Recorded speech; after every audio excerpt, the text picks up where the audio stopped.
And hello, everyone. Here we go. One. Kenya, how are you? Mike, I'm good. How are you? Well, I'm good. Welcome, everyone, to our weekly Power Hour podcast here for Tennessee USA Wrestling. And I am your host, Mike Hatcher. This is my co host, Kenya Sloan. And we are here to break it down. What was actually a rather exciting weekend in Tennessee wrestling Busy, last busy, weekend. Yeah, busy. we're here just hitting all the happenings every week.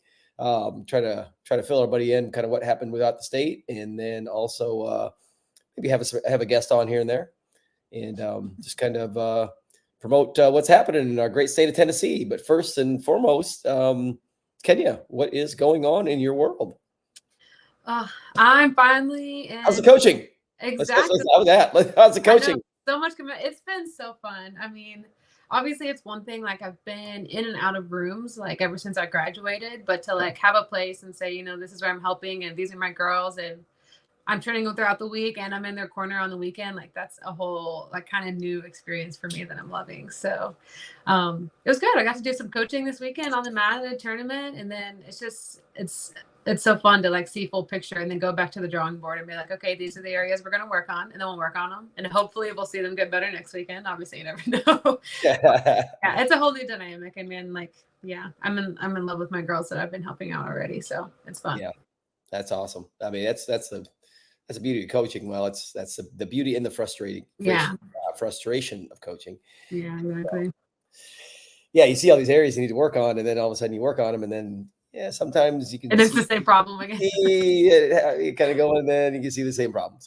Yeah, I'm sure that'd be a part of it, but it's still fun to like have a group that I can get frustrated with, and they can probably get frustrated with me too. But it's like we're gonna continue to like work on those things, so it's cool. It's a different dynamic, but I'm really excited. Yeah, no, you're gonna be great at it. And it's I tell you what, there's nothing more rewarding. That's for sure. I mean, I it's agree. I could see it's that. but it's it's such a challenge. But it's a challenge that makes it fun because Hmm. you just kind of just building the different relationships with the kids and getting them, help them kind of mold them in a certain direction and do the best you can with them. I mean, because you can't help them all, you can't save them all, you can't make all Yeah. of them better. I mean, some of them you're like, man, did I even teach that kid anything? But Yeah, trust me, I've had plenty of those. I'm sure. I've had plenty of those in my years of coaching. But yeah, it is. I mean, it's something. I mean, it's definitely yeah, it's so rewarding. Yeah. It'll become a passion. Once becomes a passion of yours, then it's man, yeah, it's a lot of fun. Love Yeah. it. I mean, it's the same as like actually wrestling yourself. It's like so bittersweet, love, hate, Hmm. emotional. And Oh it's, yeah. yeah, the coaching is the same way. I probably had a similar experience for the first time. I mean, not for the first time, but you feel this all the time, I'm sure. But just being back, obviously, like at tournaments in the city that I grew up in and wrestled in from the time I, weighed like 65 pounds. Of course, I'm like seeing a bunch of familiar faces, which is so Yep. fun. But I had what seemed like a grown man come up to me and shake my hand and try and give me a hug, all to realize that it was a kid that I grew up like wrestling with and coaching. But the last time I saw him, he probably weighed 70 pounds. And now he's like 16-year-old with facial hair. Nate Bogerch. I mean, shout out to him and his family. I think his family watches sometimes. But it's just like such a full circle moment to like see.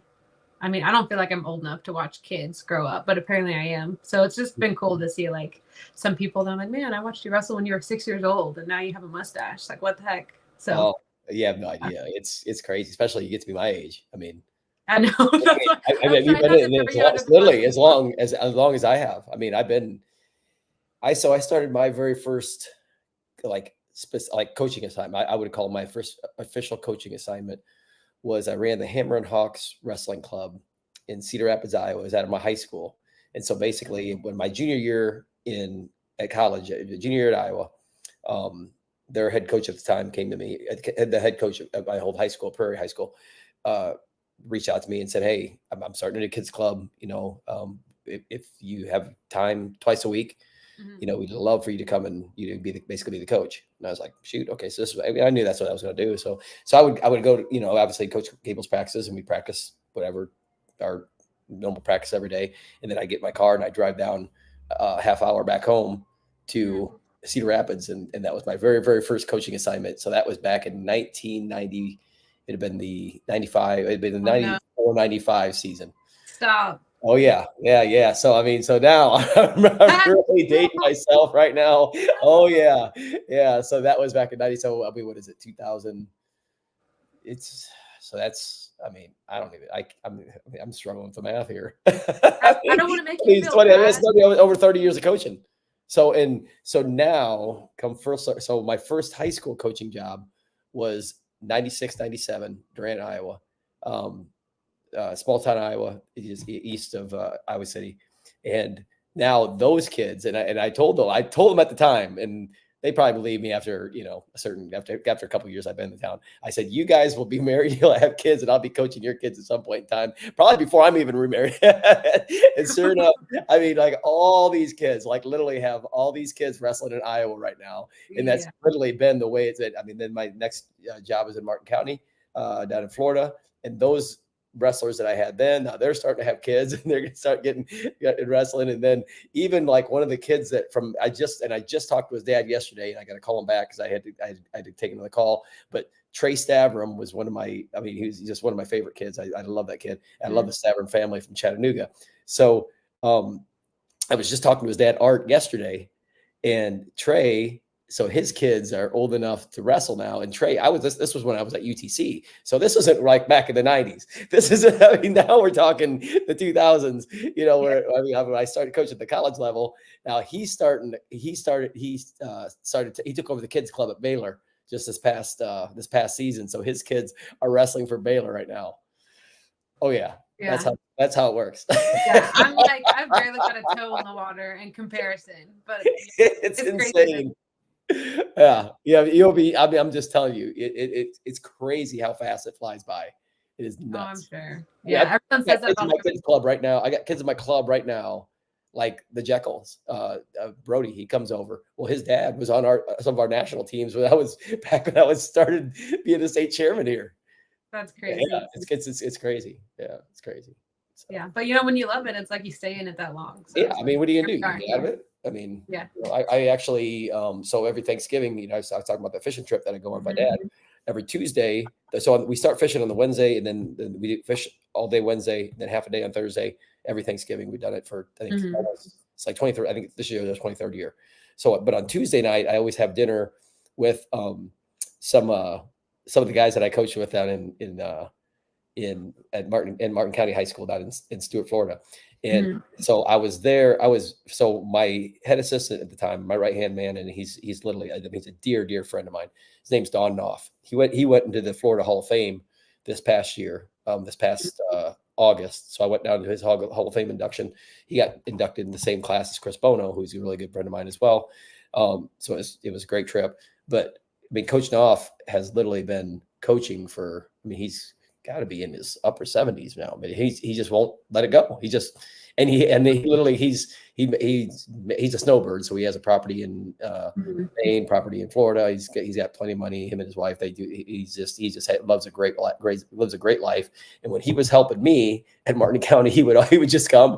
He would be my assistant for the whole year, and he'd take his money and just donate it back in the program because he just loves the wrestling. That's just when you start coaching wrestling, that's what happens. Is that you just start doing stuff like that and yeah, I mean, just a lifetime of service that he's provided. Yeah. So, I mean, so now you're starting your journey, Kenya. 30 years down the road, you're going to have the same type of stories as me. I'm sure. Yeah, it's crazy. I'll come up to kids, and I mean, there's even kids that I'm coaching now at this high school who, not quite as full story, but like their parent or their dad, mom or dad will come up to me and be like, I remember watching you wrestle before my kids were even old enough to wrestle. Oh, yeah. It's like, that's crazy. I can't believe you're letting me take care of your children. Oh, shoot. They're in good hands. We're pretty pumped that you're back in the area. Yeah. So that's cool. Awesome. Well, that's good. Well, what's been going on in your life and in your room? Same thing. Basically we could have just rolled this all into one coaching gig, I guess, coaching discussion. Yeah. Our club's in full swing right now. I went to some tournaments. I went to one tournament last Saturday and watched some of my club kids wrestle. So that was a good time. And that's kind of what I do now during the high school season and in the middle school and AAU season. Yeah, I go and just kind of go around the Middle Tennessee area and just kind of see, Yeah. So you kind of get to like just watch when you go to these Oh, things. yeah, 100%. Yeah. I've I got the best coaching job ever. They come seriously. They Yeah. come to us for me and my staff. They come to us for supplemental training. You know, right now they're either wrestling in the kids club here in Middle Tennessee, so they could be wrestling for Nolensville or Spartan or whatever. I mean, National Catholic, whatever, but Brentwood. They did various clubs around here. So now they're a Nolensville / Young Guns athlete, I guess you can call it. And then of course all the high school kids are all wrestling for their high school teams.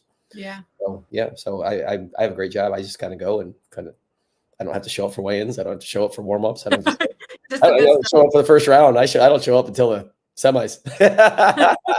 And they all know. They know I got a yoga class in the morning I go to on Saturday, and then I'll get there when I get there. I usually roll in about noon, 1 o'clock, and yeah, it's all good. So I love it. I can cheer. And I got it's great because I got like two of my we had two of my Young Guns kids in the finals. On multiple occasions last weekend at this Heartless tournament, and so I got a couple in the semis, the same type of thing. So yeah, it's cool. So it's great. Yeah. Love it. That is awesome. Yeah, I kind of love what's happening right now. But other than that, just a quick plug for everyone. Make sure you show up here in a couple weeks. We've been doing a lot of work. I've been doing a lot of work on this recently. Actually, it's been a lot of work up to this point. But we had Frank Popolizio on last week talking about the national duels, national collegiate duels, which Kenny and I will both be in attendance. We're going to be watching it. 8 of the best teams in the country. Brawling it out for 2 days of duels at Montgomery Bell Academy on December 18th and 19th.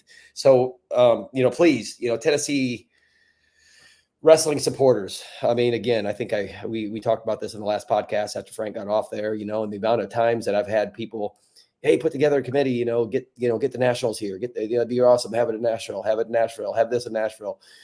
Yeah, that's great. But when we have 8 Division I college teams, and not, like 8 really good teams. When we have that opportunity to come watch that level of wrestling in the state of Tennessee, I mean, people, we have got to rally around this. We have to.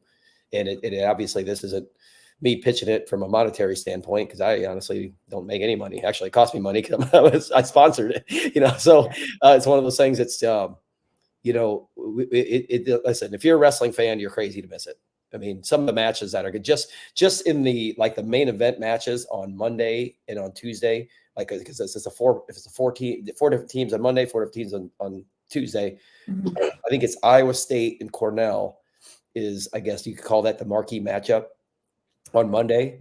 If you just go up and down and look up and down those rosters, right, in those 2 rosters right there, I mean, I think they're both top 5 finishing teams last week in last weekend's Las Vegas tournament, which is second to the Nationals as far as I would consider the toughest tournament in the country from the D1 standpoint. They were 2 top 5 finishers there. I mean, 2 outstanding programs, and the amount of just quality matches there that are going to be in those 10 matches is just insanity. And same thing with the second day. You got Ohio State and NC State will be basically the marquee match in the second day. And just, I mean, again, I think two top 5 finishers, I believe, in that Cliff Keen tournament last weekend, if not that top 7 or whichever. But I mean, just go up and down the rosters there with those 2. I mean, that's worth the price of admission right there. Seeing those 2 duels right there in those 2 days, just that. But there's plenty of other ones with all the other teams we have coming in. I mean, then you throw in Northern Iowa, who's got a great team as well. I mean, Little Rock's got a great team. Little Rock's got 5 guys ranked in the top 25 or top 30 right now. So, I mean, just a team like Little Rock, having guys like that. Pitt has outstanding guys. So this is going to be a great event. I mean, Tennessee wrestling, population here, we got to show up. We got to show up. We do, because I would love for Tennessee to have this event every year. I think I think it's just a feather in the cap of what we got going on here and what we're doing and the interest that's growing across the state. And let's all show the country, that we really, really, really enjoy our wrestling here. I think it's important. Absolutely, yeah. And then beyond like all the crazy good matches that are going to happen, like those are undeniable. But there's this is also going to be a pretty cool event in the world of wrestling. Yeah. I don't think wrestling has seen an event like this. Tell us some of the other things that's going to be happening. Yeah, shoot. We got, like I said, I got live music. We got two local artists that have wrestling ties, that are going to be performing before and during and after. For the first day is, I believe it's going to be Tony Winkler, who has a lot of ties to the Iowa wrestling back there. He's actually a buddy of mine from our hometown in Cedar Rapids, Iowa. So he's actually written and produced, multiple wrestling specific country music songs. So local artist here, and then Iowa legend Royce Alger. His son lives here, and he's a local country aspiring country music artist as well, Eli Alger. So he's going to be playing on the second day. So yeah, we'll have a live entertainment. We got some socials going on. Yeah, we got a little bit of everything going on. So it's gonna be fun. And actually, and then also for those of you that don't know me, we also have a clinic going on the second day, which the Northern Iowa staff is going to put on in the morning. So it's going to go from 9 to 11. And the wrestling doesn't start till 2. So the weigh-in's at 12. So 9 to 11 will be the clinic. So it'll be open for wrestlers kindergarten through 12. So looking forward to that as well. Yeah. Yeah. Got a little bit of everything going on. And then most importantly, you and I are going to be there. That's right. That's right. So you got to come hang out with us. That's it. You got to come hang out with us. Yeah, sure, that's why everyone will be there. I'm sure that's where we'll be the draw. Right? All right. Well, let's enough about what's going on here with us and enough about the duels. Like I said, we'll put another plug in next week for that as well. But yeah. So what's going on the girls' side? What we have last weekend, Kenya? Oh man, we had a packed going on. A packed weekend for girls wrestling. I feel like I say this kind of stuff almost every time, but it still just blows my mind to know. I'm pretty sure I would be lucky if there was a tournament that had girls brackets whenever I was in high school. This past Saturday we had 1, 2, 3, 4, 6, at least 6 that I know of. Wow. Decently full girls tournaments on wow. So that's obviously a lot. We won't touch base on all of them, but I'll at least go through some of these tournaments, what all was happening there, what teams showed up, and give everyone a good idea. There's been some there'll be a good few names that are obviously familiar because I'm pretty sure every girl in the state was competing this weekend. There was just so many opportunities. But we had the Frank Alexander Invitational at Donaldson Christian Academy, which is in Nashville. Close to you. They had girls brackets. That was on the smaller side of some of the tournaments that we saw, but there were still 6 teams that showed up. Let's see. We had Franklin County was there, Greenbrier was there, Hume Fogg, Academic Magnet. There's also all these programs I didn't even know had girls teams. Page High, Tennessee School of the Blind, Wilson Central. And as soon as I saw Tennessee School of the Blind, did not know they had a girls wrestling program. That's amazing. Absolutely. I feel like we need to have that to me was ooh, we need a guest from there at some point. Yes, I agree. So the wrestling as a sport, people, obviously we all love wrestling for multiple reasons, but one of the things that people always say is that wrestling is a sport that is for anybody and everybody. Yes. So that was absolutely on my radar now. We need to get a hold of a female or a coach from that program. But those were the schools that were there. I think that's an amazing idea. I think we definitely need to reach out to that coach, and we need to definitely coach and the athlete and get them on here. I think so too. So yeah, those were the teams that were there. We had Beatdown in the Mountains, which was at Heritage High School in Maryville, so more East Tennessee, closer to me. We had a good handful of teams there. The top 3 teams, we had Cleveland. They won the tournament with 165 points. Then Bradley. Central took second with 79. And then Gibbs was there too. And they finished with about 60 points, 59.5. There were some good matches there. So, obviously we've got Cleveland and then Bradley Central, which are, arguably 2 of the most loaded girls programs in the state right now. So both of them were at the same place. We had at 100 pounds, we had Cora Finstad, which we're also getting to hear names that we haven't heard yet because now we're getting into the actual season. Right. So far in our podcast, we've gotten to talk about 1 or 2 girls from each weight. But we're seeing some girls come out and kick butt who maybe weren't wrestling earlier before the season started. So at 100 pounds, we had Coral Finstad from Gibbs, who won her bracket. At 107, we had Miley Goodwin from Bradley. At 114, we had Senna Grassman from Cleveland. We're super familiar with that name in this podcast. At 120, we had Tori Iams of Knoxville Halls. I think we're going to see a lot of great things coming from that program too. Smaller than Cleveland, but some really talented girls. Good. 126, we had Alex Castello from Science Hill. At 32, we had Sophia Satterfield from Knox Halls again. At 58, we had Kimora Turner from Cleveland. 45, we had Trinity Roberts from Heritage.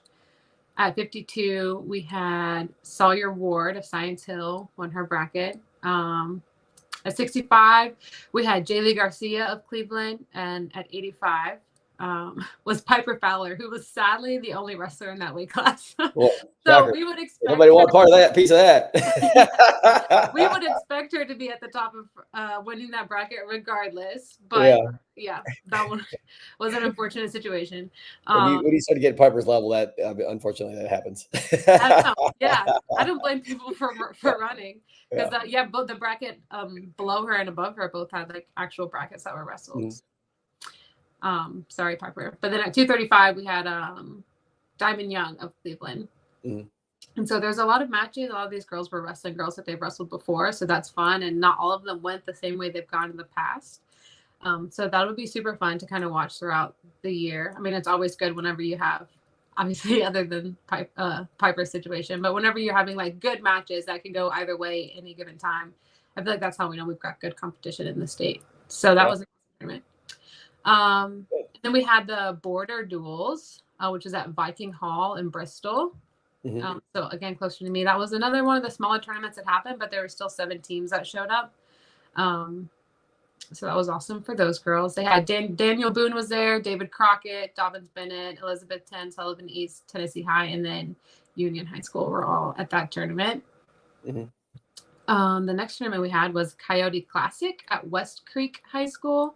Mm-hmm. Which is in Clarksville, Tennessee. That was probably the biggest tournament we had on the girls' side. Yeah, well, that's a pretty loaded up area as far as girls wrestling in that Clarksville area. You know, and it's cool that we're seeing these tournaments because obviously that Coyote Classic was one that we had on the boys' side too. Mm-hmm. A lot of these tournaments are just going they got boys and girls, doing both.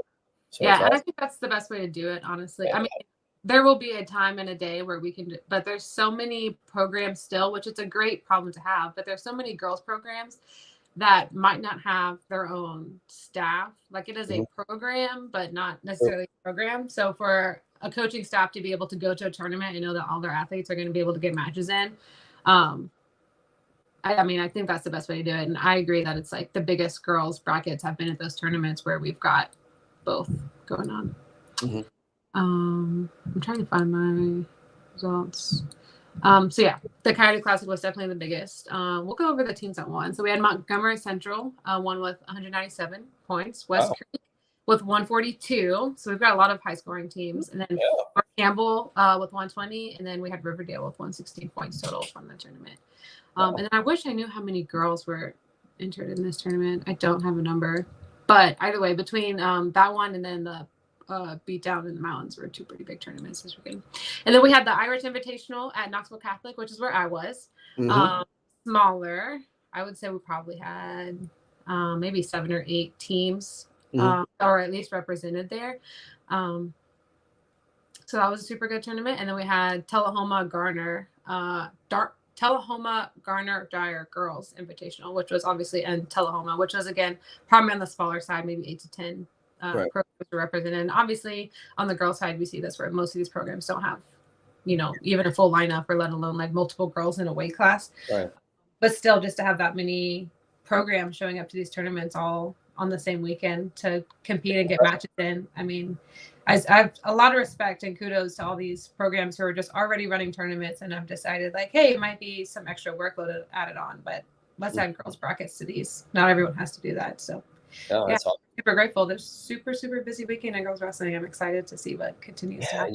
Just the amount of girls teams that's popping up. That's just crazy that we're getting this. I love it. Yeah, I mean, it's not surprising. It's just so encouraging. So encouraging. Yeah, it is encouraging. And it is still, to me, it is still kind of surprising. I mean, we know that that at the high school level, girls wrestling is, one of the fastest growing sports in America. And it is definitely one of the fastest growing sports in the state of Tennessee. But every single time that I get results or look on social media, there's teams at schools that, I haven't even heard of whereas I used to probably could count it on my fingers. So it is super encouraging. You're right. Yeah. Yeah. It's awesome. And I'm sure that, I mean, and not taking away from when you were wrestling back in high school, but I'm sure you're probably taking a look at these girls at high school. I'm like, whoa, what in the world? I mean, wrestling. I mean, because now you're going to see it on a weekend basis. As far as like the talent level throughout our state. I mean, absolutely it's impressive. Yeah, it is. And that's, I mean, always the goal. I think whenever, even my girls or girls that I'm mentoring in the state, and I always tell them, I want to train you guys to accomplish far more than I ever have. And some of them look at me like crazy. And I'm like, absolutely, that's the goal, to like continue to make a name for girls wrestling in the state of Tennessee. And it truly, like, it doesn't take I don't think it takes away from, my time at all. But I agree 100% that when I look at girls wrestling in the state, that it's just like a different level of, wrestling, mat IQ. It's a different level of athleticism. There was a time where if you were a half decent athlete, you could probably win a state tournament. You don't have to know how to do that much. So yeah, it's just awesome. And it makes it so much more fun for like the position that I'm in, to be able to just be like a fan of the sport in my own state. So yeah. Pretty cool. Love it. Great report. I'll tell you what, that's awesome. Just, seeing what's going on. And I'm sure it's going to be like this every weekend. It's going to be great. We're going to have I agree. Yeah. Be able to just kind of recap and just, and it'd be awesome to go through. And like, I'm just looking at, just the tournaments that went on the boys side, and shoot, we'd be on here for 3 hours. Picking apart every the champs, every weight classes and everything else. So I'm gonna do my best as far as, giving the team champions and giving, some maybe, teams that finish up towards the top, that type of stuff. And a couple more, maybe marquee-ish matches type of thing, and just some side notes. But, we just wanted to acknowledge, just everything that's really kind of going on in the state. I know on the boys side, well, I guess you can kind of lump the boys and girls in on this, but I was just talking to our AAU. I guess he would be even higher than our state directors, Mike Sutherland, who's a dear friend of mine, but Don Barnett, another really good friend of mine, I think he's like the executive director or something, maybe of the AAU, oversees everything. So anyway, I was just talking to him today, and he told me that he had it figured last weekend that from a K through 8 standpoint here across Tennessee, we had over 2,000 kids wrestling. Yeah. Wow. It's a K8. He told me those numbers when we were talking on the phone today, and I said, I just assumed it was high school. So I texted him again just to confirm, and I said, that's K12, right? He goes, no, that's just K8. We had 2,000 kids wrestling last weekend. That's just awesome. Like puts things in perspective, I think, so much. You think about the people that you're used to seeing in your part of the state, or the people that are in your room, and then when you like take a step back, there really is so much going on in the state of Tennessee, like east, west, middle. Yeah. It's awesome. It's just, and that's why, we're having such a difficult time narrowing it down to who we bring the podcast, because our kids are getting so good. Yeah. It's a good problem though. Yeah. It's a great problem. Love it. Yeah. So it's awesome. But yeah, it's a great problem. And like I said, we're going to start having, I think that first Tennessee Top 100 tournament, I believe, is this weekend. So I know we're probably going to have some fireworks from there. So we're probably going to have some little guy on there next week. On next week's podcast. Yeah. So I got to get with who's running that one up there in Pigeon Forge, and get kind of like the highlight match, like marquee match. So that'll be good. Got to make a note of that. So, but we got a lot. But the thing is, we got a lot next weekend. We got a lot of really good wrestling coming out. This weekend we had a lot of good wrestling, but next weekend we got the Cleveland Duels next weekend. We got the Tennessee Top 100. Mm-hmm.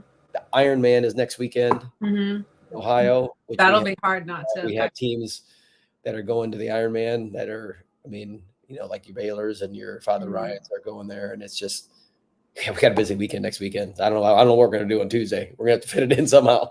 We're going to fit it in somehow. But last weekend on the guys' side, I know there's 5 tournaments. I was looking through track and just look. I know we had some teams that went out of state. I know, actually one, Baylor went out of state. They went and wrestled out at a Southern Slam out in South Carolina, in Greenville.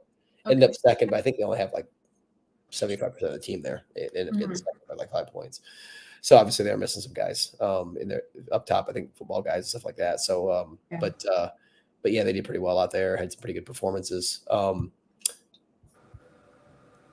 Locally though, let me see what we got here. So locally, I guess I shouldn't say locally, it's more statewide, but Beat Down the Mountains went on. that was same one as it went coincide with the girls event. But Bradley Central ended up winning that one, and they've had a change of the helm this past year, which is awesome. Real good buddy of mine, Ben Smith, who did just a phenomenal job there while he was there. Retired, I guess I shouldn't say resigned. I mean, they pushed him out, but he retired last year, and good for Ben. He's just awesome. He just put a ton of work into that program. Bradley Central, obviously, perennially, one of the top teams in the state, just did a fantastic job. But Bryant Blackman took over for him. Obviously, haven't missed a beat. They actually knocked off. They beat Lakeway Christian Academy, who's also, I mean, very, very, very tough team from up in your area. Angelo's group. So they ended up second. Lakeway did, and then Saudi Daisy was third with 153 points. So it's a pretty good tournament up there as well. It has some pretty good teams up there. Seymour was fourth. The Halls was fifth. Pigeon Forge was sixth. Science Hill right behind there at seventh. So pretty competitive tournament right there as well at the beatdown up at in the mountains. Then of course we took it down to Chattanooga in the Ottawa area.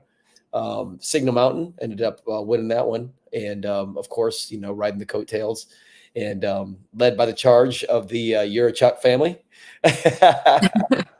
Of course, JoJo and Ethan.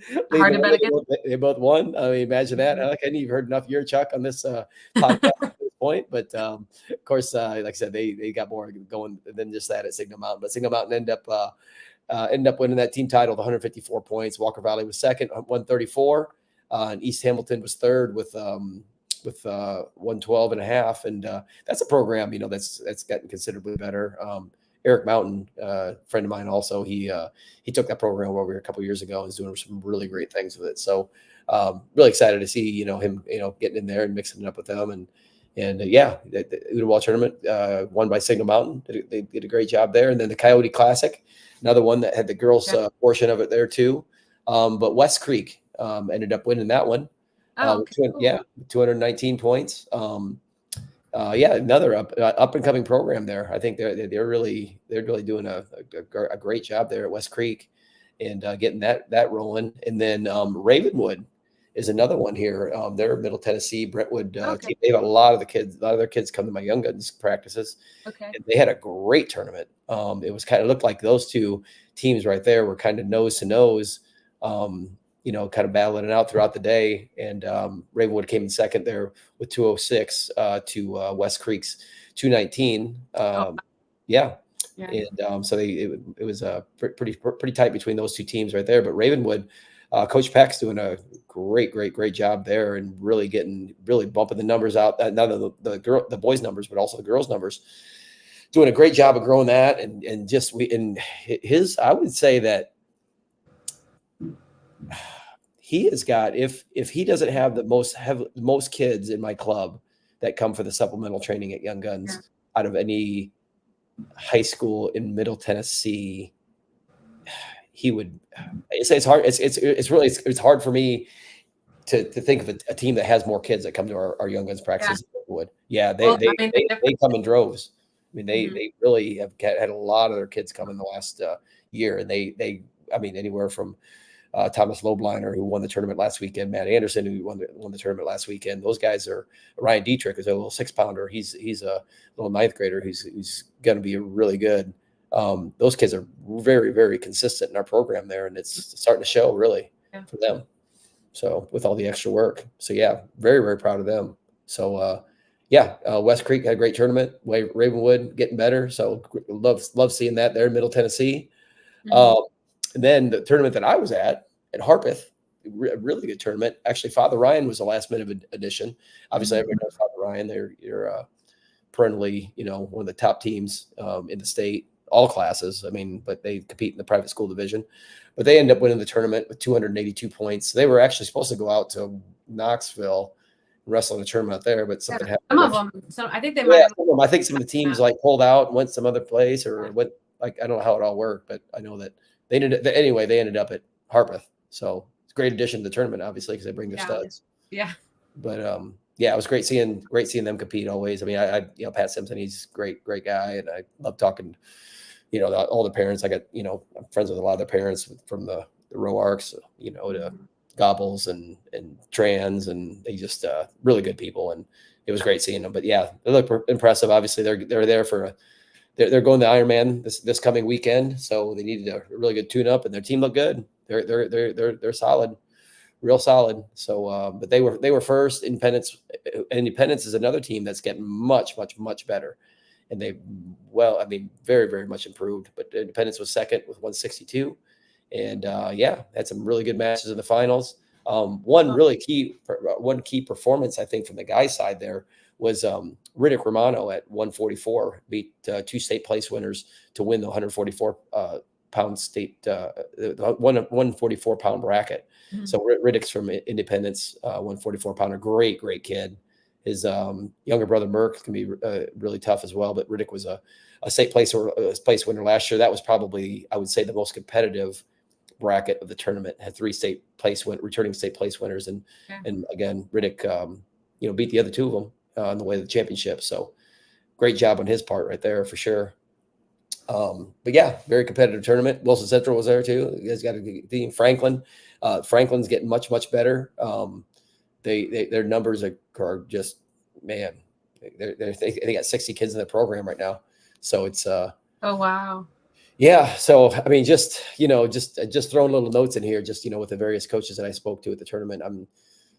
Coach Tucker's doing a really good job there at Franklin. He's doing a great job as far as really cranking out the numbers there. And like I said, him and Kyle Lee, boys, 60 kids at that program is just, I came around a practice for him last year, and there was only like 40 in the room was packed.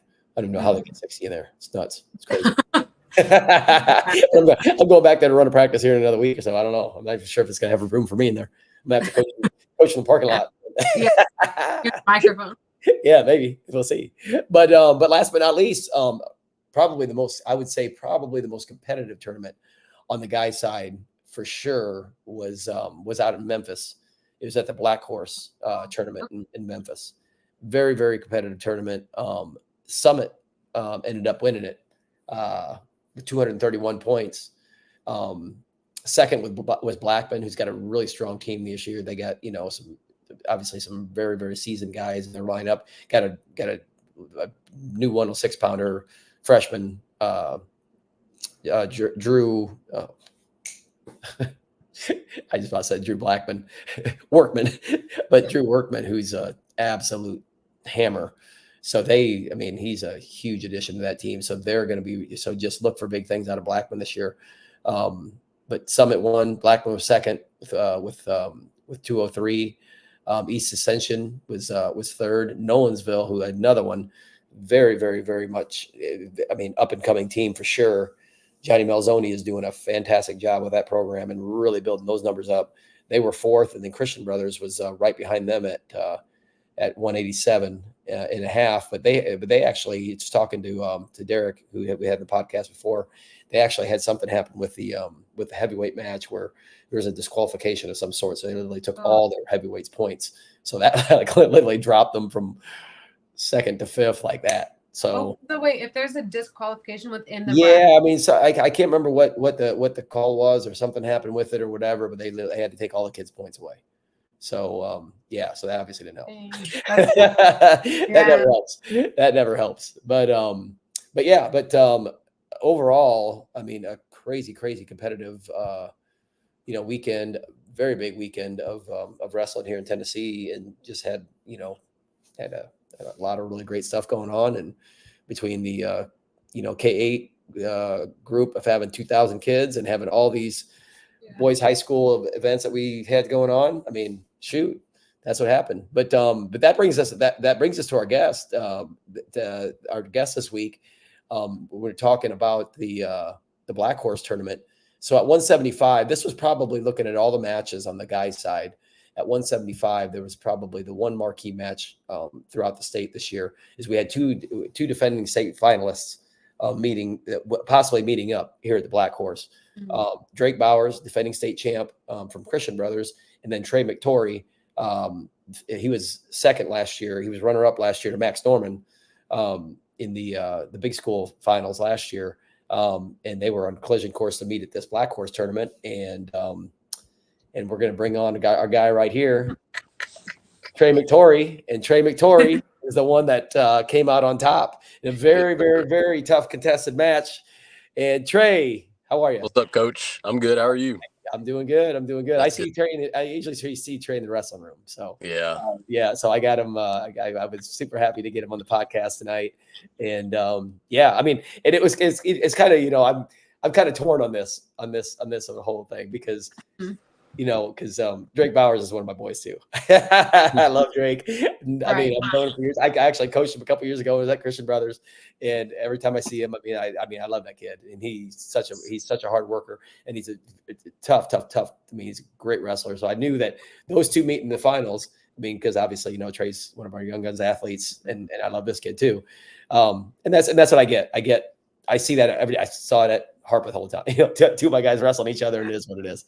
But I knew, like, stylistically, this was going to be a very, very, very interesting match, just because you're talking two totally different wrestlers. One, I would say Drake is more of a very, very good position.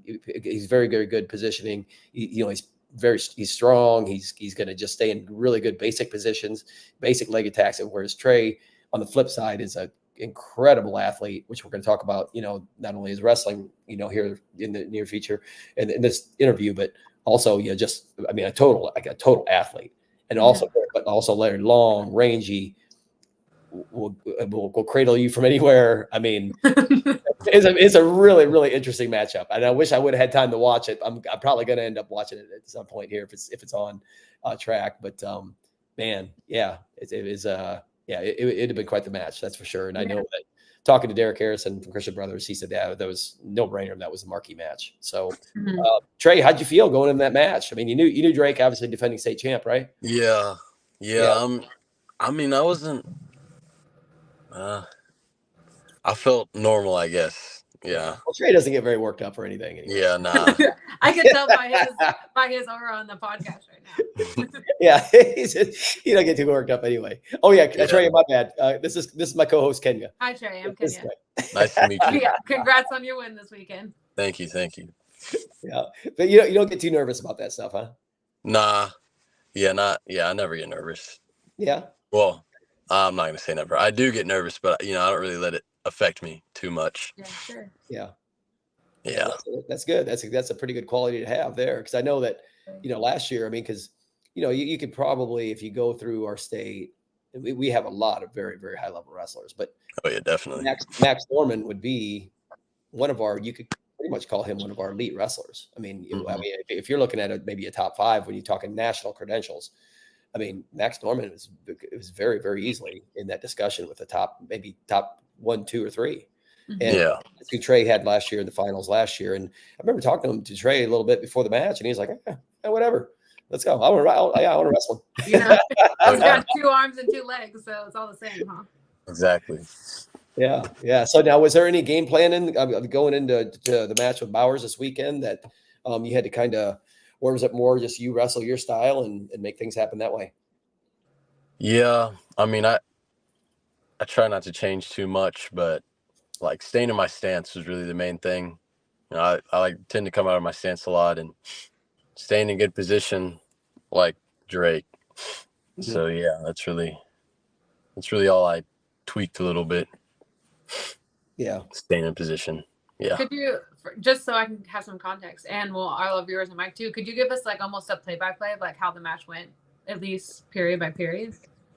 Okay, so first period, I think he took the first 2 shots. He got to my leg, and I defended, and then I took the next 2 shots, and he defended both of those. I think he almost got 2, but I managed to get out of bounds on the last shot. And then second period, I rode him out. I threw a leg in, I rode him out at the edge of the mat for the whole period. And then we get to the third period. So we're going to the third period with no points scored. Yeah, no points scored third period. I choose bottom. He says neutral to the ref. I have 1. And then I think I think it was a single. And he almost caught me on my back, but he got 2. And then I got another escape. It's tied. 10 seconds left. I kind of take a high C type shot, and then I finish them. I get my 2, and that's a match. That was a match, huh? So yeah, it wasn't a lot of points scored. It's kind of close throughout, but that's how most of my matches are with good kids. Yeah, I tend to keep it close. Mhm. Yeah. Well, and the thing is too is that we never use this as I guess an excuse of not wrestling best or whatever. But I mean, Trey literally just walked off the football field probably 2 weeks ago, 3 weeks ago. Yeah, about 2-3 weeks ago. Yeah. Yeah, I mean, Trey's a multi-sport athlete. I mean, and you don't really get these often enough. And I'm hoping, I know that he's made an even larger commitment to the sport of wrestling now. So maybe that's where his future is going to go, and moving forward. But I mean, he's an outstanding football player, an outstanding baseball player, obviously an outstanding wrestler, and he's one of the few. That's right. Few multi-sport athletes out there. He's like, yes, you just don't see them anymore. So how do you juggle like all the 3 sports? I mean, Trey, how do you make that happen? Man, I don't know. I've been doing it since middle school, so I'm just kind of used to it. I just flow with it, I guess. Yeah. You just got to be committed. Yeah, so when football's over, you just flow right into wrestling. Wrestling's over, right into baseball. Exactly. That's how it goes. Yeah? Good. Wow, that's crazy. So now like when you are going, like say, for example, you're floating from football into wrestling, and then wrestling into baseball, there's got to be a whole like different, like not only conditioning, but now there's got to be like a whole like kind of a transition time, let's just call it. Yeah? Yeah. So after football season is when my conditioning's the worst. Yeah. And then, after wrestling season gets my conditioning up, definitely. So baseball's kind of easy. And then I go from baseball to football, which is not really easy. Yeah. That's probably the worst, to be honest. That is? Really? Yeah. For baseball and football? And why is that? Oh my gosh. Baseball, it's a lot of standing around, especially I was in the outfield. And yeah, baseball, I really felt like I didn't do too much.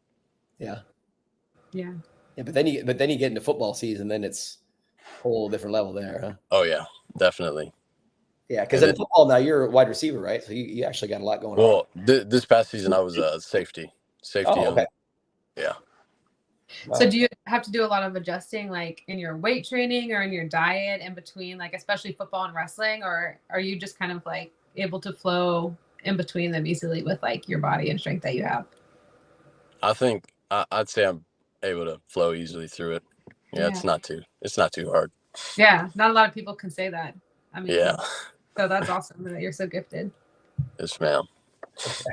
So now, moving forward now, as far as like what you have going on, because now you're a senior. Yes, sir. And, so where's which one of these sports is going to get you when you're going into college? And right now, it's either football or wrestling. Football, wrestling. Okay. Yeah, and I can't say which one I'm leaning more toward. I love them both. Yeah, you must have had a pretty good football year then. Yeah, I did. Yeah. I did. It's like if football's competing with this great sport, then you must be really doing great.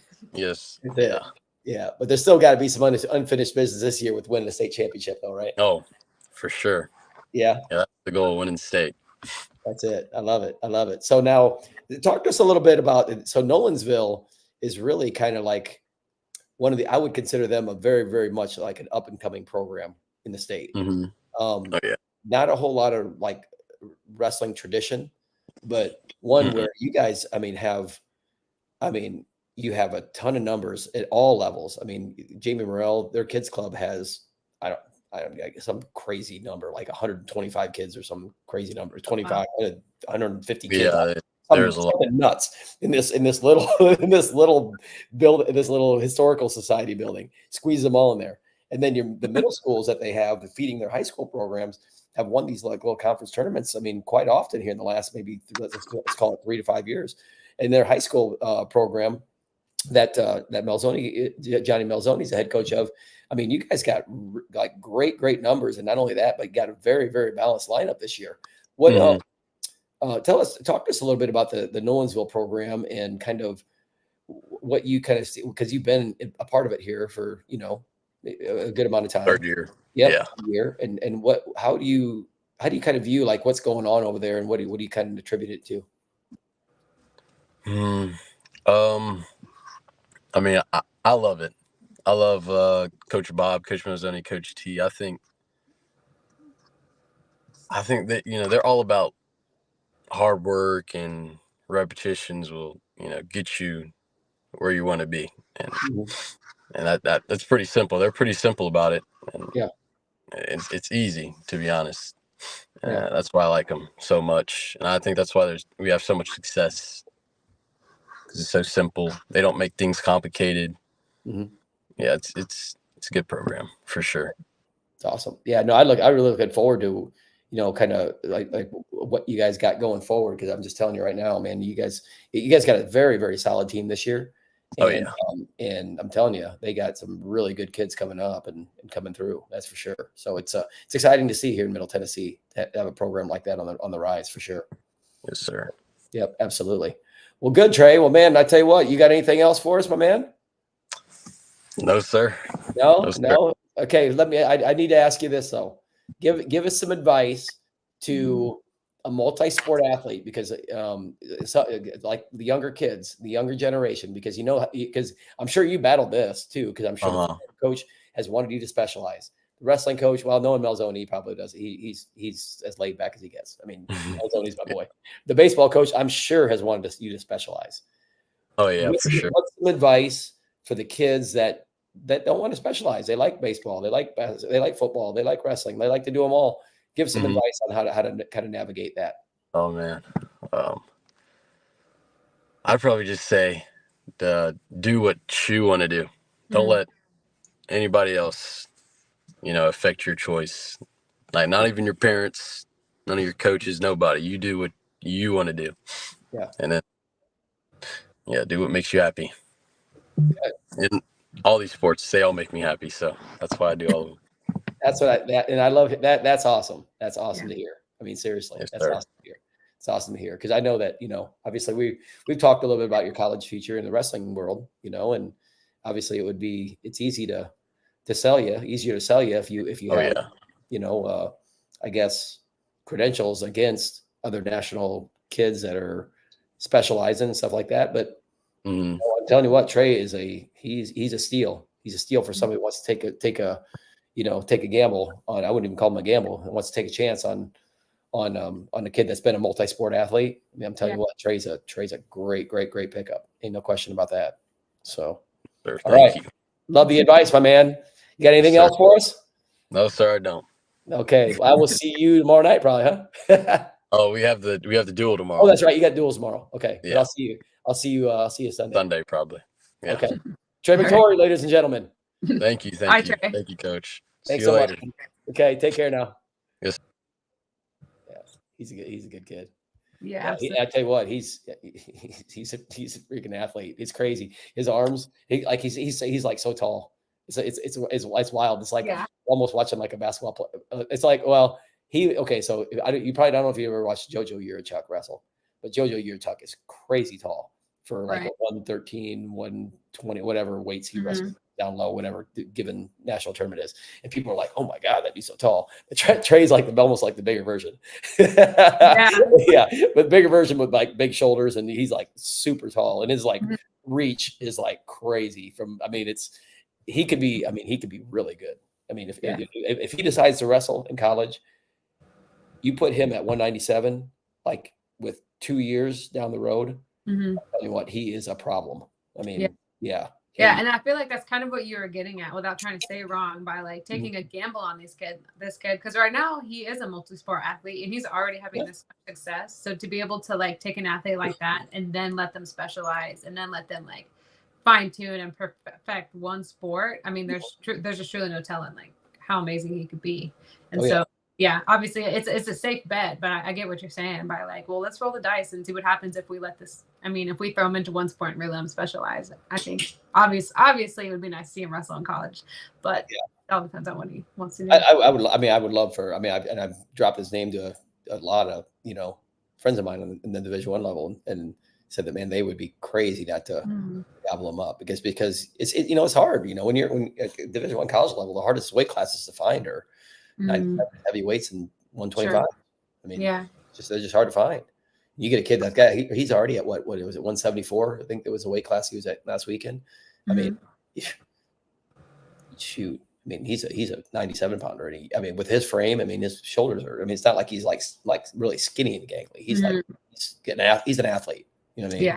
So So I'm hoping somebody picks him up. Plus, shoot, he wrestles 3 months out of the year.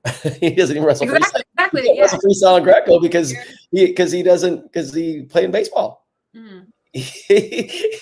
I'll give you a funny story about Trey. So last summer, his dad called me literally 2 weeks before Fargo. Said, okay, 2 weeks. Had he even been wrestling or training? Because he broke it. He did something to his arm, and then so he couldn't play baseball for a little while. Then he finished up the baseball season. And then he said, "You know what, Dad? I don't know. I think I just want to wrestle."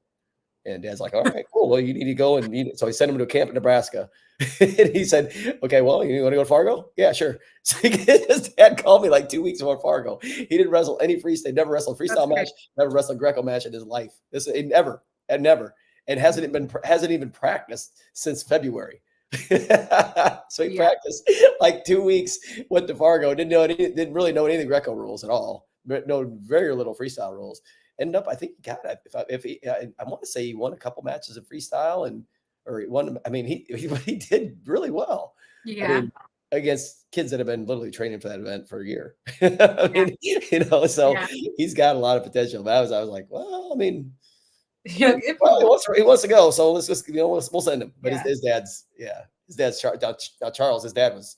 He's got a lot of wrestling in his family because his dad was a stud wrestler, wrestled for Nebraska. Yeah, he was really good. So, but Trey's a great kid. I love him. He's awesome. That's awesome. Yeah, I'm glad we had him on. Yeah, it's perfect. So, but moving forward, we'll have an interesting week next week. It's going to be. It's so hard to keep it. Oh, we're gonna have our show. We're gonna see what happens next because that's the hardest part about getting this content together. On Sunday we got to kind of get everything together and try to get guys lined up for the podcast and whatever, blah blah blah, and everything is. But now like I said, that Ironman tournament. For those of you that don't know what the Ironman is in Ohio, it is. Yeah. It's the toughest high school tournament in that during the high school season. It's the toughest one. This is the one that attracts. During the high school season, this is the one that attracts the most Division I college coaches. All the big dogs will be there recruiting this tournament. So all the nationally ranked kids, all the nationally ranked teams are there. They started letting other teams in there and letting teams of like 6 in there. And we have 2 Tennessee teams, I believe, that are competing in it this weekend. And that's Father Ryan and Baylor, I believe, are both going. So it's going to be, if we have some Tennessee guys do well, and we got some studs going there, that's for sure. Father Ryan's got some studs, Baylor's got some studs. So we're looking forward to seeing some Tennessee results out of that. And then the Al Miller Cleveland duels is loaded this year, as it always is. So we got a lot of good teams in Georgia. I think Derek was telling me last week that there's only like a handful of Tennessee teams there. And it's, it's Cleveland, it's Christian Brothers, those type of teams that are really good. And then the rest of them for out of state. So Cleveland's bringing in some horses also. So, and then Tennessee Top 100 on the youth side, right? Going on, first one of the year in Pigeon Forge. So I'm not sure what's happening on the girls' side, but I'm sure they got some very, very competitive stuff going on. I know they've got a pretty good tournament going on at Stone Memorial this Friday. Wow. I don't know who all's going to be there, but I know they're supposed to have a good amount of teams. So I think we'll have plenty of options for guests for next week. I think we might have to alternate. Like today was super results focused, and it's important to focus on what's going on everywhere. Yeah. But I have a feeling next week will be more let's just talk to these kids that kick butt. Yeah. Let's get good kids on here so they don't listen to us jabber. Yeah. Yeah. I'm sure people get tired of it eventually. I mean, so. Now I will put one caveat in. If, ladies and gentlemen, we have to like push it back or push it to a different date, I am flying back that day from a trip. So I am flying Spirit. So very unpredictable. supposed to land at 3:00 in the afternoon.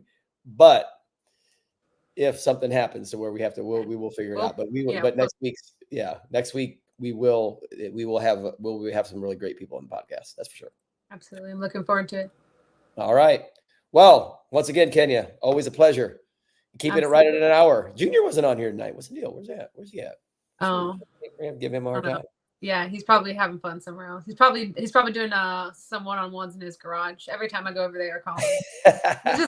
I'm like, how are you? And it's not like he just invites kids and sits on the couch and coaches. Like he invites a kid and then he drills with that kid for the hour, and then another kid comes and he drills with that kid for an hour. And I'm like, how are you still alive and kicking? So he's probably wrestling in the garage right now. He'll come back and watch it later.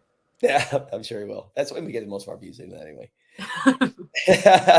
All right, Kenya. All right, everybody else, thanks so much for joining. We appreciate you guys' support. And again, make plans to go to the National Collegiate Duels. On your calendar.